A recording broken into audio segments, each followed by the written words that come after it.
তো গাইস পাহাড়ি রাস্তায় এই যে অফরোডিং করবো এখন, ঠিক আছে। এখন এতক্ষণ আমি সিঙ্গেল ছিলাম, বাট এখানে আসার পর থেকে আর সিঙ্গেল নাই। পাবেল সিঙ্গেল রাইড করতেছে আর সজীব আমার পিছনে উঠছে। তো আমরা দুই ভাই আছি আমার হুন্ডাতে। তো এই আমরা দুই ভাই অফরোডিং করুম, কোনো অসুবিধা নাই।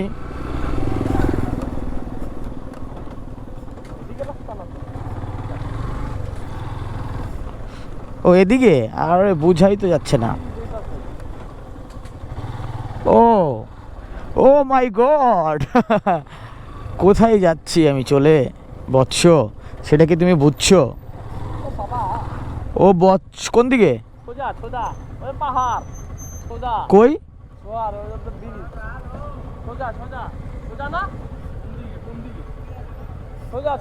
পাহাড়? কই পাহাড়? পাহাড় কোন দিকে?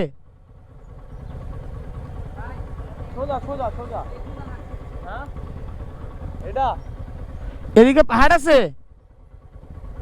সোজা সোজা? ওই খালা এদিক দিয়া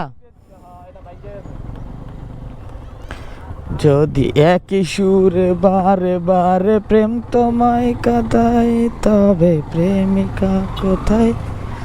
ওফ কি জায়গা দিয়ে অফরোডিং করতেছি আপনারা বুঝতেছেন, মানে অস্থির জায়গা দিয়ে অফরোডিং করতেছি।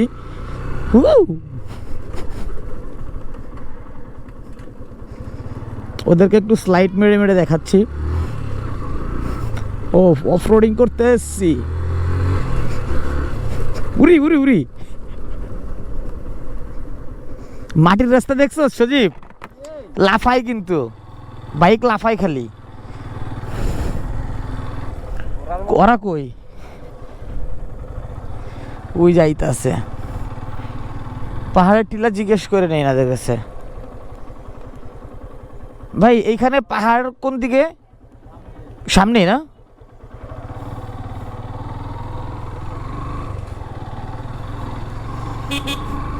কি দুর্গম এরিয়ার ভিতরে ঢুকতেছি আমরা, ঠিক আছে। এই দুর্গম এরিয়ার ভিতরে আসলে মানুষজন খুব কমই আসে। হু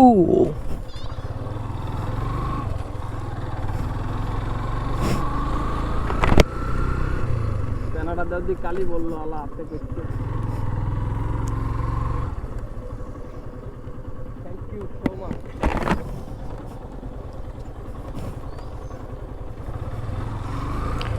ওহো কি সুন্দর ন্যাচারাল ভিউ। তো এখনো বলতেছি যারা আসেন না এদিকে, তারা যত তাড়াতাড়ি সম্ভব চলে আসেন, মানে অস্থির ভিউ।